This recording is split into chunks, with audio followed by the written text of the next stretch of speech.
Hi, it's Jeremy. Today I'm going to talk to you about another way that you can write F-sharp code. This is my preferred way of working with F-sharp code, especially if I'm just doing little script files or doing solving challenges or exercises on the internet. Um, and it's a program called Visual Studio Code. I'm not sure if you're familiar with it or not. It's a program that Microsoft released a couple months ago and it's been out for a little while now, and it's very nice. It's a lot of people complain about the full version of Visual Studio because it's very big, it takes forever to download, it takes forever to install, do updates. Just opening it up takes a long time, and a lot of people don't like that. They want something fast, lightweight, easy to install, easy to work with, and that's pretty much what Visual Studio Code is. It has the added benefit of being cross-platform. So if you work on a Mac, if you work on Linux, or if you work on Windows, you can use Visual Studio Code to across all those environments. And I've been using it for several months now, and I really like it a lot. I'd highly recommend it. I don't only use it for F Sharp. I also use it for writing Angular code or JavaScript or any type of front end development. I really like using Visual Studio Code for a lot.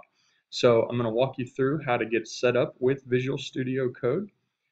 The way I would recommend installing it is using Chocolatey. Chocolatey is like apt-get for Windows. If you come from the Linux world, you're very familiar with what apt-get is, but if you don't, that's okay. If you're not familiar with that, that's fine. Just know that it's basically like a package manager. It's almost like NuGet, except that it's for installing applications within Windows. So first, you have to go to Chocolaty's website and install it. They have directions on their website on how to do that. But assuming that you already have Chocolatey installed, all you have to do is open up a command prompt, type Choco install Visual Studio Code, hit enter, and that will install it for you. Now, I already have it installed, so I'm not going to worry about that. I'm just going to open up Visual Studio Code. And in fact, just to show you how small, lightweight, and fast it is, I'm going to close it. And now I'm just going to open it. And there you go. It's opened up in just a few seconds and ready to go.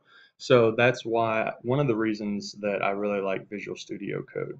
Now, with Visual Studio Code, there are a few things that you're going to have to set up, some extensions to add in order to get it working. So if you go over here to the extensions, I already have these installed, but the one that is required is this Ionide F sharp. So if you do a search in this extension window for Ionide F sharp, it will come up and you will be able to install it. There'll be a little button here that says install. Just click that and it'll install it. While you're in here, after you've installed that, go ahead and install ionide-packet and ionide-fake. You don't have to, but fake is a build tool using F sharp, and packet is a more F sharp friendly alternative to NuGet. So if you want to install those, if not, it's okay. But this Ionide F sharp you have to install. So go ahead and pause the video, get those installed, and then come back after they've been installed. All right. So now what I'm going to do is open that solution that we created in our last video using Visual Studio. So I'm going to open folder. I'm going to navigate to F sharp demo and I'm going to select that folder. It's going to open it up and here it opened up the Explorer. So this shows the folders and the files. There's the .sln solution file. Here's our program.fs. Here's the script that we created as well. And if you want, you double click program, and then if you double click another one, it has a nice tabbed interface for switching between different files. Also, you can drag the file and you can have a split pane to open up multiple files side by side. So what I'm going to do, I'm not going to worry about the program right now. I'm just going to focus on the script file. So if we do Control Shift P, which is the shortcut to open up the command palette within Visual Studio Code, and then type in FSI space start, it's going to open up the F# interactive window, very similar to how we had it in uh, the full-blown version of Visual Studio.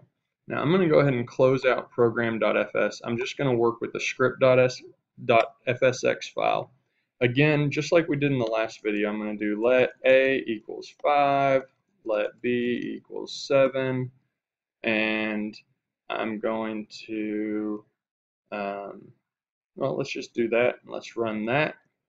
Now it has the variables declared. I'm going to come down here and I'm going to do a plus b colon. Again, you have to use these double semicolons to represent the end of the line, and it prints out that a plus b is 12. So very similar. Now, one of the things that I like about Visual Studio Code is it has this prompt here above the variables telling you about the file itself, giving you some more information saying that these are integers. Now, if I close this folder, I'm going to open another folder.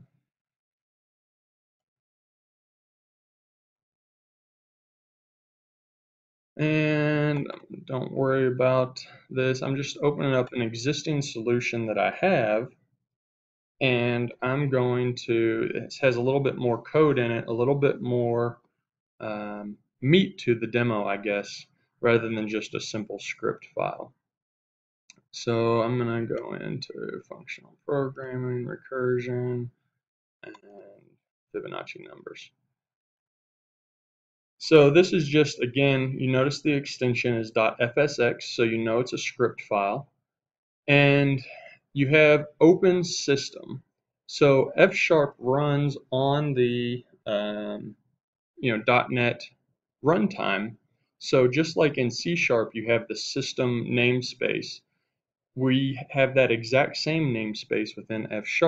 Instead of putting a using system like you would in C#, the syntax for F# is open. So open system. And here's a method that I have declared. Don't worry about what this method does, but I want to point out why I like F# so much. It has this why I like Visual Studio Code so much. It has this IntelliSense, or I don't know what you want to call this, but it says int goes to int, goes to an integer list, goes to unit. So what does that mean? This is basically the structure of this method. It takes 3 variables as input. That's an integer, another integer, and a list of integers. And then the last thing is always the return type. So it returns a unit. In F#, a unit means is basically like void in C#.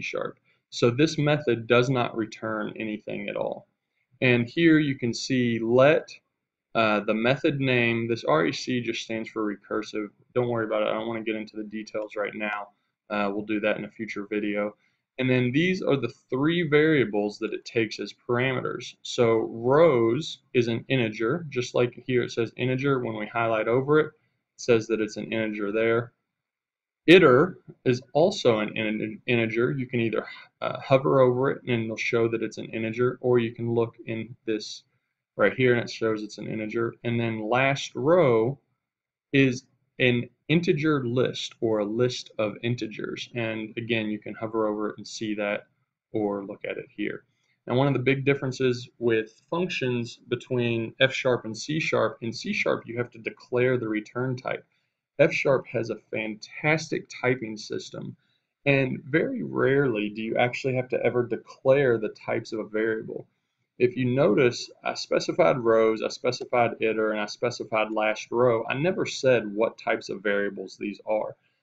And I also did not declare any return type at all for this function. But the F# type system is smart enough to be able to look at the code within this method and figure out what variable type rows is, what type iter is, what type last row is, and what, if anything, this method returns. So again, I've got one method right here called print Pascal's triangle. I've got another method here called main, and then the last line is just executing the main method. So if I select all, select all, and I hit Alt Enter, it's going to send this code to the F# interactive window, and it's going to execute the main method. So there it has executed, and the main method is waiting for input. You see this console.readLine just like in C#. So it's expecting an integer, so I'm going to type the number 10 and hit enter, and there it prints out 10 rows of Pascal's triangle. So this is just a real quick introduction to Visual Studio Code and also how to set it up using F# and how to start playing around with F# script files and the F# interactive. I hope you found this video helpful, and in the next few videos I'm going to introduce you to a website that I've been using lately to help me learn F# and become a better F# developer. So thank you for your time. If you have any comments, suggestions, leave a comment below. Tell me what you liked, what you didn't like. What questions do you have about what I covered? Or what would you like to see me cover in a future video? That's all for now. Thank you very much. I'll see you all later.